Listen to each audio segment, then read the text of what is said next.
Mabuk dan buat onar, 3 anggota gangster ancam warga dengan pisau di Surabaya, babak belur dihajar. Bentuk apresiasi, CTV gelar penghargaan 100 Hari Inovasi untuk Negeri tahun 2025 untuk para kepala daerah Jawa Timur.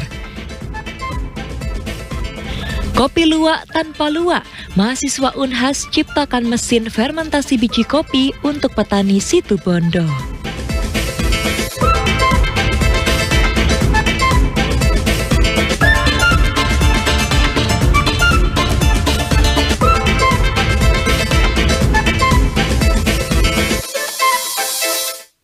Halo, selamat siang pemirsa, apa kabar Anda hari ini? Jatim Awan kembali hadir menyapa Anda dengan sejumlah informasi terkini, menarik dan beragam dari berbagai daerah di Jawa Timur.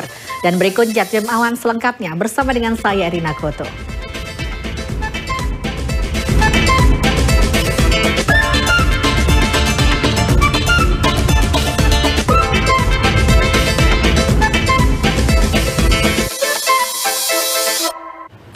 Mengawali Jatim Awan edisi hari ini pemirsa, mabuk dan berbuat onar. 3 pemuda anggota gangster di Surabaya ditangkap dan dihajar warga. Akibatnya ketiga pembuat onar ini mengalami luka parah dan langsung dilarikan ke rumah sakit terdekat. Dalam rekaman video warga, tampak warga menangkap 3 pemuda anggota gangster di kawasan Jalan Kutisari Utara, Kecamatan Tenggilis, Mejoyo, Surabaya. Ketiga anggota gangster ini ditangkap saat mabuk dan berbuat onar. Ketiganya membawa sebilah pisau dan mengancam warga sekitar. Akibatnya warga yang marah langsung menangkap dan menghajar para pembuat onar tersebut. Para pelaku ini mengalami luka parah setelah dihajar oleh warga. Beruntung nyawa ketiga pelaku terselamatkan saat anggota Polsek Tenggilis Mejoyo datang ke lokasi kejadian. Ketiga pelaku yang mengalami luka cukup parah langsung dibawa polisi ke Rumah Sakit Bayangkara Polda Jawa Timur untuk mendapat perawatan medis. Usai menjalani perawatan, para pelaku diketahui merupakan warga di Jalan Panjang Jiwo, Kecamatan Tenggilis Mejoyo. Ketiga pembuat onar ini yaitu S 20 tahun, W 16 tahun, dan E 13 tahun. Jadi ketiga pemuda tersebut sedang ditemukan sedang mengitari wilayah Kutisari tersebut, dan ada yang melihat sambil mengacung-acungkan senjata tajam. Kondisinya waktu itu mabuk atau seperti apa, Pak? Betul, warga yang menemukan ketiga pemuda tersebut dalam keadaan dipengaruhi mabuk. Dari tangan ketiga pelaku, polisi menyita sebilah pisau sebagai barang bukti. Saat ini ketiga pemabuk dan pembuat onar ini masih menjalani pemeriksaan intensif di Polsek Tenggilis Mejoyo. Ayul Andim, JTV. Pemirsa, seorang pelaku begal mahasiswi UTM yang telah masuk daftar pencarian orang atau DPO terpaksa ditembak oleh Satreskrim Polres Bangkalan. Upaya tegas itu dilakukan saat pelaku bersenjata tajam ini berupaya kabur dalam sergapan polisi.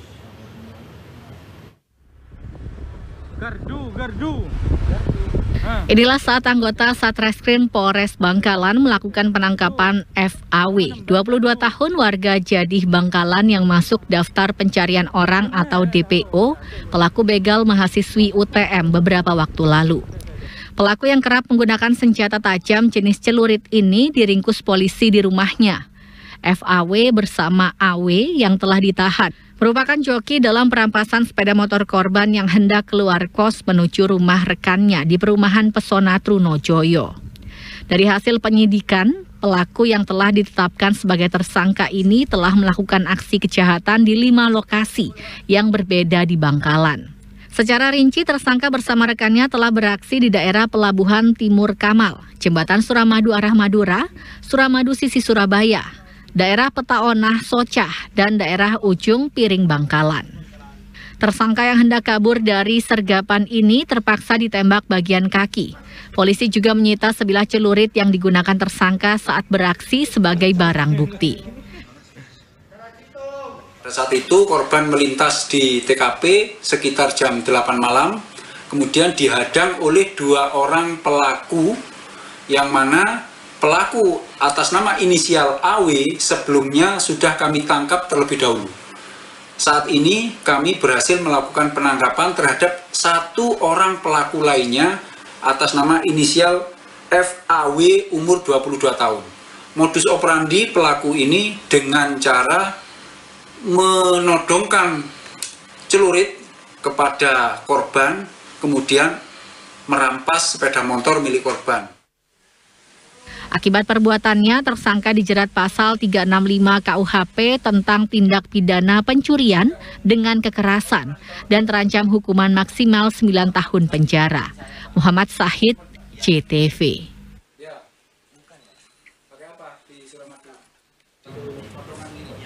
Pemirsa, kami akan segera hadir dengan rapat koordinasi penyelesaian sengketa agraria di Jawa Timur. Tetaplah bersama kami di Jatim Awan.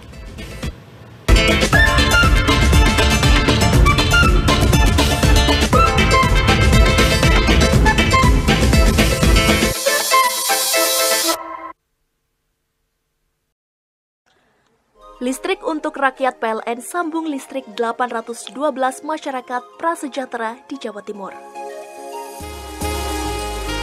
PLN hadir untuk rakyat, listriki Dusun Bandi Alit, Meru Betiri.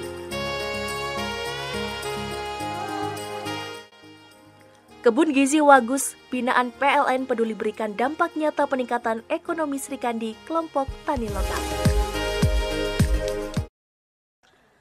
Listrik untuk rakyat PLN sambung listrik 812 masyarakat prasejahtera di Jawa Timur.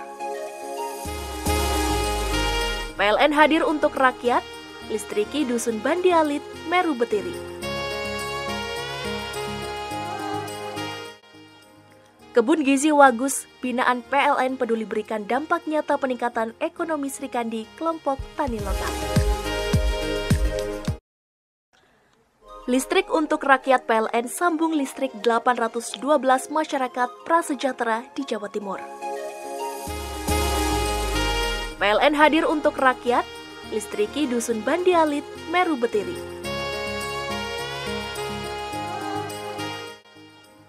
Kebun Gizi Wagus, binaan PLN peduli berikan dampak nyata peningkatan ekonomi Srikandi, kelompok tani lokal. Listrik untuk rakyat PLN sambung listrik 812 masyarakat prasejahtera di Jawa Timur. PLN hadir untuk rakyat, listriki Dusun Bandi Alit, Meru Betiri.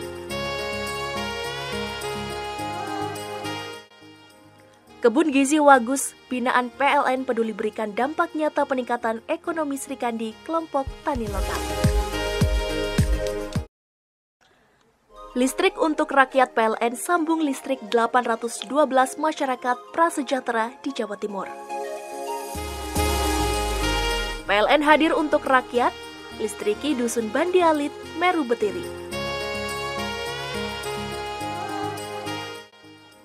Kebun Gizi Wagus, binaan PLN peduli berikan dampak nyata peningkatan ekonomi Srikandi, kelompok tani lokal.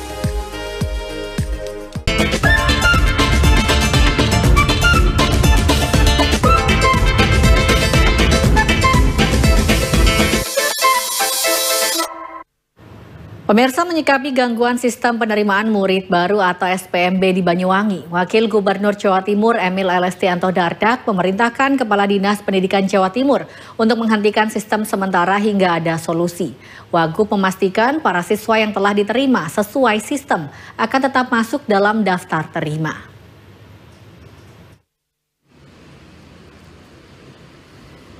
Wakil Gubernur Jawa Timur Emil Elestianto Dardak memastikan bahwa gangguan sistem penerimaan murid baru atau SPMB di Jawa Timur hanya terjadi di Banyuwangi. Pada Selasa sore, Emil telah memerintahkan Kepala Dinas Pendidikan Jawa Timur untuk menghentikan sementara SPMB di Banyuwangi hingga ada solusi. Tak hanya itu, Emil akan memastikan siswa yang telah diterima sesuai sistem akan tetap masuk dalam daftar terima. Pertama, saya minta itu sistem di pending dulu, jangan sampai keluar lagi bukti-bukti penerimaan yang sama gitu ya. Nah, yang kedua, kita akan lihat kepada yang sudah menerima bukti penerimaan tunggu. Kasus ini terjadi menurut sudah dicek ke seluruh cabang dinas, ini hanya terjadi di situ, di Banyuwangi. Nah, mohon waktu ini kita cek dengan seksama dan kita cegah jangan sampai kemudian permasalahan sistem ini terjadi. Pihak dari Dinas Pendidikan dengan mitra penyelenggara sistemnya dari kampus itu sudah melakukan komunikasi untuk memastikan sistemnya. Satu, di dalam situasi seperti ini ada yang seharusnya diterima tapi ada kendala sistem sehingga dia kemudian belum mendapat penerimaan. Ada yang sudah mendapat bukti diterima tapi nantinya nggak diterima, itu kan kasihan. Nah, kita harus punya solusi juga kepada mereka, terus terang begitu. Gangguan sistem ini dipastikan hanya terjadi di Kabupaten Banyuwangi. Agar tidak meluas, maka SPMB di Banyuwangi sementara Wagub akan memastikan solusi tepat terutama bagi siswa yang diterima. Ayul Andim, JTV. Pemirsa, untuk mencari solusi sengketa agraria 13 pulau antara Kabupaten Trenggalek dengan Tulung Agung, Badan Pertanahan Nasional atau BPN Jatim menggelar rapat koordinasi gugus tugas reforma agraria di wilayah Jawa Timur. Untuk mengetahui kondisi terkini, ada reporter Ayul Andim dan juru kamera Aga Silasura untuk memberikan laporannya. Rekan Ayul Andim, silahkan dengan laporan Anda. Ya pemirsa, saat ini saya sedang berada di kantor BPN Kanwil Jawa Timur. Ya pemirsa, baru saja usai digelar rapat koordinasi gugus tugas reforma agraria di kantor BPN Kanwil Jawa Timur yang ada di Jalan Gayung Sari, Surabaya. Rapat koordinasi dihadiri langsung oleh Dirjen Penataan Agraria Yulia Jaya Nirawati. Dan pemirsa, rapat koordinasi soal agraria ini adalah soal gugus tugas agraria ini adalah untuk nantinya kepala daerah akan menjadi tonggak utama untuk sebagai memimpin dalam kasus-kasus agraria yang terjadi di setiap daerah, termasuk Gubernur Jawa Timur yang juga sebagai tonggak utama untuk mengawasi kasus-kasus agraria yang terjadi di Jawa Timur. Yang termasuk juga kasus yang saat ini sedang panas dan terjadi adalah kasus sengketa agraria yang ada di Trenggalek dan Tulungagung yang saat ini sedang dalam proses sengketa yang kemudian sampai dibahas di Kementerian Dalam Negeri. Tadi Dirjen Agraria Bu Yulia Jaya Nirawati menyampaikan bahwa memang dalam kasus 13 sengketa pulau di Jawa Timur ini sudah masuk dalam pengawasan agraria dan saat ini masih dalam proses penyelesaian yang ditangani langsung oleh Provinsi Jawa Timur. Dan berikut petikan wawancara dengan Dirjen Penataan Agraria. Jadi mereka yang akan menentukan subjek untuk reforma agraria, yang menentukan objek untuk reforma agraria, juga mengkoordinir untuk dalam rangka menyelesaikan konflik-konflik yang ada di wilayahnya. Ya, itu termasuk tadi Pak Sekda sudah sampaikan, itu sekarang dalam dalam penyelesaian ya, dan semuanya itu hampir semua katanya sudah Sekda tadi mengungkapkan bahwa kasus 13 sengketa pulau di Jawa Timur di Trenggalek ini dan memang sudah dibawa ditangani oleh Mendagri dan Pemprov sendiri sudah melakukan koordinasi dan rapat dengan Mendagri, namun diputuskan bahwa saat ini untuk pulau harus dikembalikan atau ditangani oleh Jawa Timur secara langsung sehingga saat ini proses dua kabupaten kota ini memang dalam kondisi kuo. Berikut petikan dengan Sekda Prof Jawa Timur. Yang pulau kita sudah rapat beberapa kali ya, terakhir atas rapat di tanggal 7 Oktober ya, masih kita menyisakan sengketa, kemudian tanggal 11 Desember kita melimpahkan ke pusat, dan di pusat sudah diputuskan, namun di dalam keputusan Mendagri masih seperti keputusan di tahun 2005, masih seperti keputusan 2022. Ya, ternyata pulau itu bukan 13 tetapi 16. Yang diklaim 13 ternyata ada 16 ya. Nah, untuk sementara menjelang nanti rapat diputuskan dengan semua bupati hadir dan juga provinsi, itu ditempatkan sebagai batas wilayah pemerintahan dan kepulauan wilayah provinsi.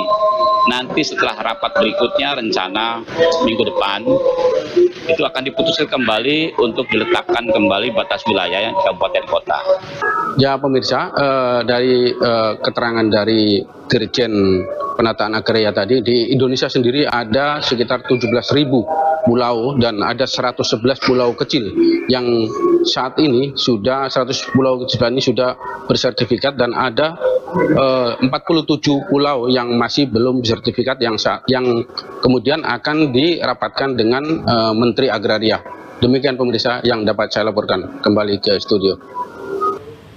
Terima kasih rekan Ayur Andim dan juga Gasi Lasura. Selamat bertugas kembali. Pemirsa, kami akan segera hadir dengan Malam Apresiasi 100 Hari Inovasi untuk Negeri di JTV. Tetaplah bersama kami di Jatim Awan.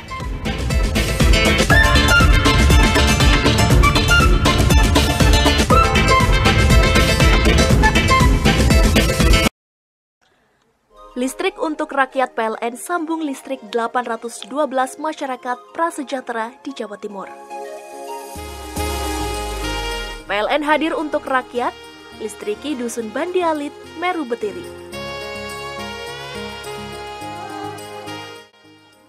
Kebun Gizi Wagus, binaan PLN peduli berikan dampak nyata peningkatan ekonomi Srikandi kelompok tani lokal. Listrik untuk rakyat PLN sambung listrik 812 masyarakat prasejahtera di Jawa Timur. PLN hadir untuk rakyat, listriki Dusun Bandi Alit, Meru Betiri.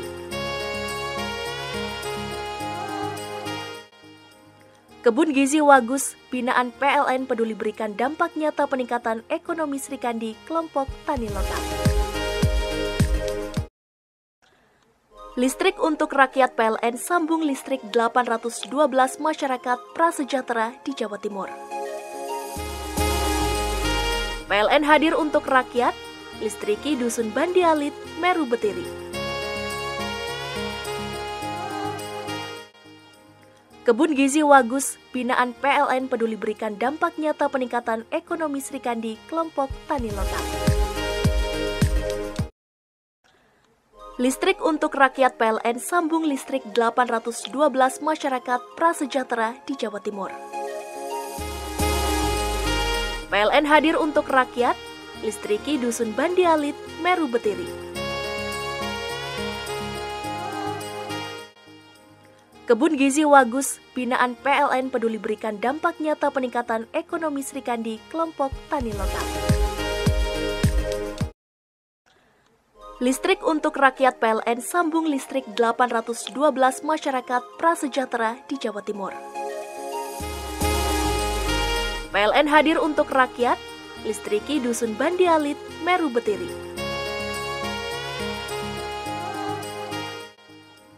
Kebun Gizi Wagus, binaan PLN peduli berikan dampak nyata peningkatan ekonomi Srikandi kelompok tani lokal.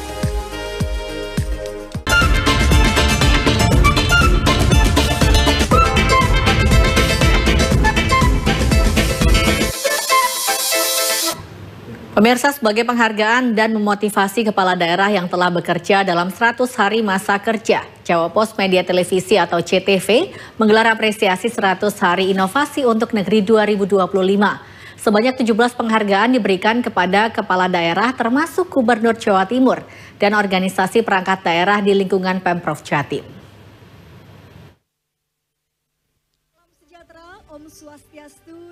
Jawa Pos Media Televisi yang merupakan televisi lokal terbesar di Jawa Timur menggelar malam penghargaan kepada Gubernur Jawa Timur, 8 kepala daerah dan 8 organisasi perangkat daerah di lingkungan pemerintah Provinsi Jawa Timur. Penghargaan ini diberikan atas suksesnya para kepala daerah di Jawa Timur yang telah berinovasi dalam 100 hari kerja pasca dilantik oleh Presiden Prabowo Subianto pada 21 Februari 2025. Pemberian penghargaan ini dikemas melalui apresiasi 100 Hari Inovasi untuk Negeri 2025 yang disiarkan secara langsung dari studio CTV di Kompleks Geraha Pena, Jalan Ahmad Yani, Surabaya, Selasa malam. Penyerahan penghargaan ini diserahkan langsung oleh Direktur Utama CTV Rina Prabawati dan Direktur Pemberitaan CTV Abdul Rokim. Penghargaan diberikan yaitu penghargaan untuk 100 hari kinerja Gubernur Jawa Timur dan 8 kepala daerah yang sukses membangun konektivitas antar wilayah. Penghargaan ini diterima langsung oleh Wakil Gubernur Jawa Timur Emil Elestianto Dardak. Pencapaian 100 hari kerja ini tak lepas dari dukungan dari semua pihak, terutama masyarakat Jawa Timur. Pemprov Jatim terus menjalin konektivitas antar wilayah, memperkuat misi dagang dengan beberapa provinsi di Indonesia, dan menjalin kerjasama investasi. Ya, terima kasih kepada JTV. Tentunya ini adalah kerja tim, kerja seluruh elemen, dukungan dari seluruh masyarakat, gitu ya. Jadi mewakili Bu Gubernur, kami menyampaikan terima kasih kepada seluruh pihak yang sudah memberikan dukungannya untuk ikhtiar-ikhtiar Jawa Timur. Tadi kan khususnya dibahas soal membangun antar wilayah. Jadi kita melaksanakan misi dagang misalnya terakhir itu sampai 506 miliar, itu setengah triliun ya. Itu dengan Provinsi Papua Barat Daya. Nah, di sana juga kita mendorong kerjasama investasi. Bagaimana yang produk-produk olahan itu bisa dikembangkan bersama-sama. Jadi kita bukan hanya menjadi trading partner, tapi investment partner. Ini yang sebenarnya model yang dilakukan oleh Tiongkok dengan Belt and Road Initiative, ya, atau dilakukan oleh negara-negara maju dalam mendorong investasi. Kita juga harus bisa menjadi katalis nilai tambah atau supply chain nasional. Nah, makanya dari situ kita memperkuat konektivitas kita. Bukan hanya ada Pelabuhan Tanjung Perak, ada Teluk Lamong sekarang yang memperkuat, ada kemudian pelabuhan di KK Gresik, lalu juga ada Pelabuhan Probolinggo, bahkan Jangkar sekarang sudah punya penyeberangan dari Jangkar ke Lembar, Nusa Tenggara Barat. Jadi antar provinsi, intra provinsi harus kita perkuat. Darat, laut, dan udara kita perkuat. Selain Gubernur Jawa Timur dan 8 kepala daerah, CTV juga memberikan penghargaan kepada 8 organisasi perangkat daerah atau OPD di lingkungan pemerintah Provinsi Jawa Timur. 8 OPD yang menerima penghargaan khusus yaitu Dinas Pusda dengan kategori pengembangan infrastruktur pendukung ketahanan pangan dan energi di Jawa Timur. Dinas Perhubungan Jatim sukses membangun transportasi publik yang terintegrasi. Bapeda Jatim berhasil mengatasi ketimpangan wilayah di Jawa Timur. BPBD Jawa Timur berhasil menurunkan resiko bencana di Jawa Timur. Dinas Pemberdayaan Masyarakat dan Desa Jatim berhasil melakukan pemberdayaan perempuan pada keluarga miskin. Dinas Perpustakaan berhasil meningkatkan literasi di Jatim. Dan Bagesbang Pol Jatim sukses melakukan penguatan harmoni sosial di Jawa Timur. Pemberian penghargaan ini dihadiri langsung oleh para kepala daerah dan para kepala dinas penerima. Bahkan Sekda Prof Jatim, Adi Karyono tampak hadir dan menyaksikan pemberian penghargaan 100 Hari Inovasi untuk Negeri 2025. Tim Liputan, CTV.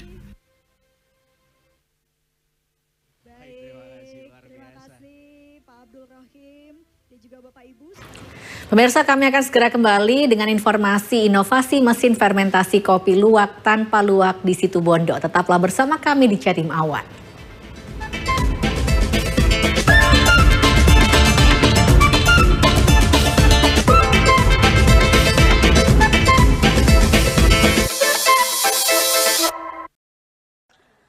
Listrik untuk rakyat PLN sambung listrik 812 masyarakat prasejahtera di Jawa Timur. PLN hadir untuk rakyat, listriki Dusun Bandialit, Meru Betiri. Kebun Gizi Wagus, binaan PLN peduli berikan dampak nyata peningkatan ekonomi Sri Kandi kelompok tani lokal. Listrik untuk rakyat PLN sambung listrik 812 masyarakat prasejahtera di Jawa Timur. PLN hadir untuk rakyat, listriki Dusun Bandialit, Meru Betiri. Kebun Gizi Wagus, binaan PLN peduli berikan dampak nyata peningkatan ekonomi Sri Kandi kelompok tani lokal. Listrik untuk rakyat PLN sambung listrik 812 masyarakat prasejahtera di Jawa Timur. PLN hadir untuk rakyat, listriki Dusun Bandialit, Meru Betiri. Kebun Gizi Wagus, binaan PLN peduli berikan dampak nyata peningkatan ekonomi Sri Kandi kelompok tani lokal. Listrik untuk rakyat PLN sambung listrik 812 masyarakat prasejahtera di Jawa Timur. PLN hadir untuk rakyat, listriki Dusun Bandialit, Meru Betiri.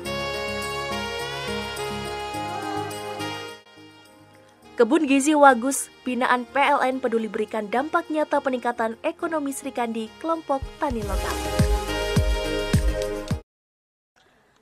Listrik untuk rakyat PLN sambung listrik 812 masyarakat prasejahtera di Jawa Timur.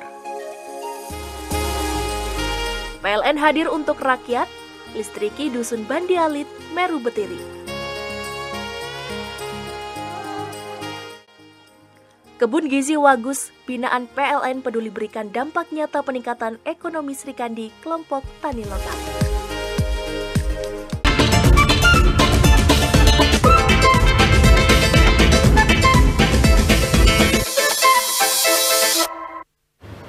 Pemirsa, petani kopi Wonosalam Kabupaten Jombang kini mengembangkan kopi jenis yang berbeda. Jika selama ini kopi Robusta, Arabica, dan Excelsa jadi primadona, kini petani mulai menanam kopi Lebrica. Berikut kelebihan kopi Lebrica.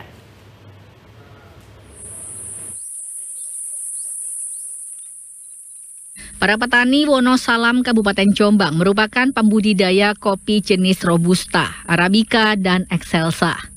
Namun kini para petani mengembangkan kopi jenis unggulan yaitu Lebrikan.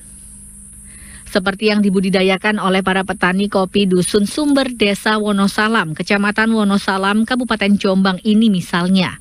Para petani telah melakukan budidaya kopi Lebrikan yang kini memasuki masa panen. Menurut petani, pohon kopi Lebrikan ini dikembangkan sebagai bibit baru dengan sistem sambung. Kopi Lebrikan yang lebih dikenal dengan istilah kopi nangka. Keunggulannya adalah biji kopi lebih besar, daun kopi cukup lebar, dan rasa kopi lebih pahit dan kental. Tentu saja, harga kopi Lebrikan lebih stabil yaitu Rp100.000 per kilogram. Sedangkan untuk perawatan kopi Lebrikan tak berbeda dengan jenis kopi lain, dengan harga stabil di kisaran Rp100.000 per kilogram. Tentu saja, kopi Lebrikan cukup menguntungkan. Budidaya kopi Lebrica sekarang. Apa? Ini sekarang mulai buah, tapi kopi Lebrica itu sangat unik rasanya, lebih pekat pahitnya daripada kopi Excelsa. Excelsa itu ada agak kejutnya, tapi kalau Wonosalam sih senang kopi ini apa ya, Excelsa, tapi kan Lebrica ini lebih unggul kayaknya, makanya saya sekarang budidaya kopi Lebrica. Ini dari mana sih Pak kopi Lebrica ini? Kopi Lebrica itu dulunya itu Belanda yang nanam, cuma ini saya ada satu pohon, tapi saya perkembangkan, mulai saya perkembangkan. Saat ini biji kopi Excelsa bentuk kering dijual seharga Rp80.000 yang sebelumnya Rp35.000 per kilogram. Kopi Robusta dibanderol harga Rp75.000 per kilogram, naik di harga Rp2.000 dari tahun sebelumnya. Saiful Mualimin, JTV. Pemirsa, produksi kopi luwak kini tak lagi memanfaatkan habitat hewan luwak. Inovasi yang digunakan oleh petani dan pelaku usaha di lereng Gunung Argopuro Situbondo mampu menghasilkan kopi bercita rasa sepadan dengan kopi luwak. Dan inovasi itu merupakan mesin fermentasi buatan karya mahasiswa Universitas Hasanuddin Makassar, Sulawesi Selatan. Pemirsa, informasi ini mengakhiri Jatim Awan. Beginilah proses awal pengolahan kopi oleh kelompok Red Baderan di Sumber Malang Situbondo. Semua hasil biji kopi merah ini diseleksi secara manual, dipisahkan dari kulitnya, selanjutnya dimasukkan ke mesin khusus yang mereka sebut mesin ohmik. Mesin ohmik merupakan alat fermentasi yang diciptakan oleh para mahasiswa Universitas Hasanuddin, bimbingan Rektor Profesor Jamaluddin Jompa. Alat ini diperoleh melalui penelitian selama 6 tahun, berkolaborasi dengan Direktorat Jenderal Pendidikan Tinggi atau Ditjen Dikti. Dengan pengendalian suhu, kelembapan, dan kondisi lingkungan dalam tabung tertutup dalam 24 jam, maka biji kopi terfermentasi secara alami. Hasilnya, rasa khas yang dihasilkan ohmik ini sepadan dengan cita rasa kopi luwak. Teknologi ini telah diuji dan produksi secara massal oleh Koperasi Merah Putih yang membina kelompok petani Red Baderan. Setiap hari, ohmik mampu mengolah hingga 75 kg biji kopi mentah. Rasa dan kualitas dari kopi yang dihasilkan dari teknologi ohmik ini sama atau melebihi dari kopi luwak. Jadi itu sama, tapi dengan teknologi ini bisa menghasilkan volume yang lebih besar. Kemudian tentunya kita tidak membutuhkan hewan luwak yang banyak sekali, sehingga mereka juga bisa terjaga kelestariannya seperti itu. Kemudian volumenya lebih besar, kepadatan lebih baik, dan lebih efisien dari segi biaya dan sebagainya. Diolah melalui fermentasi buatan, kopi Arabica bisa bernilai grade 87. Artinya, kualitas kopi luwak melampaui pada umumnya bernilai 85.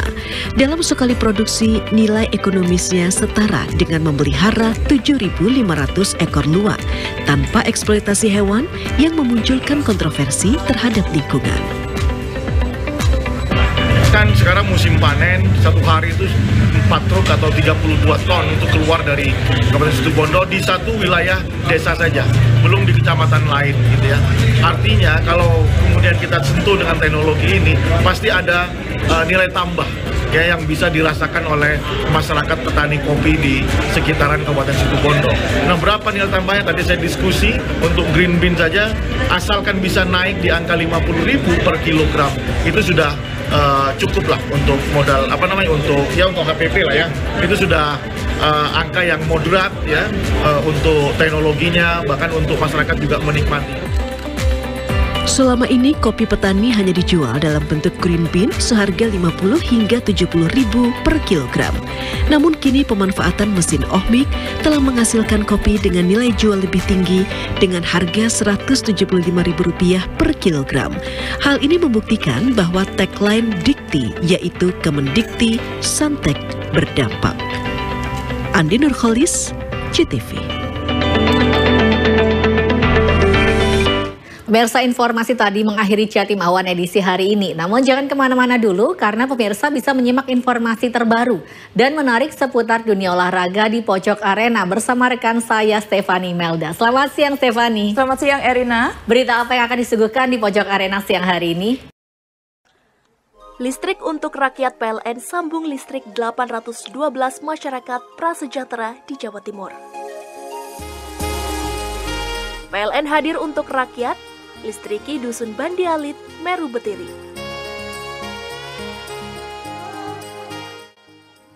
Kebun Gizi Wagus, binaan PLN peduli berikan dampak nyata peningkatan ekonomi Srikandi kelompok tani lokal. Listrik untuk rakyat PLN sambung listrik 812 masyarakat prasejahtera di Jawa Timur. PLN hadir untuk rakyat, listriki Dusun Bandi Alit, Meru Betiri.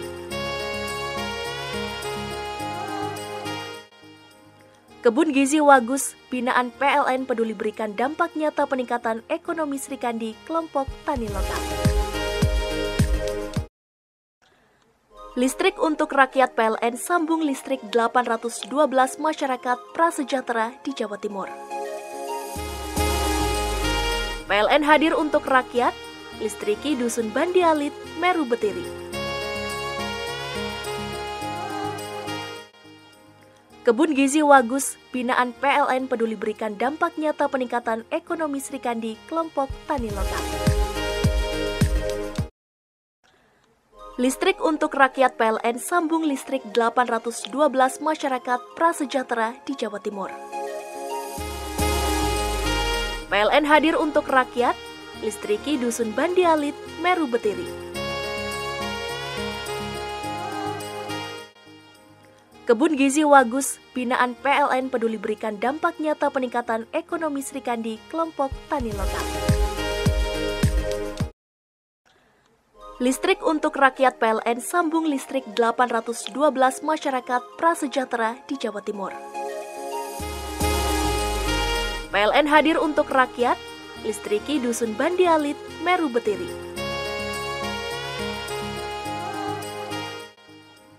Kebun Gizi Wagus, binaan PLN peduli berikan dampak nyata peningkatan ekonomi Srikandi, kelompok tani lokal.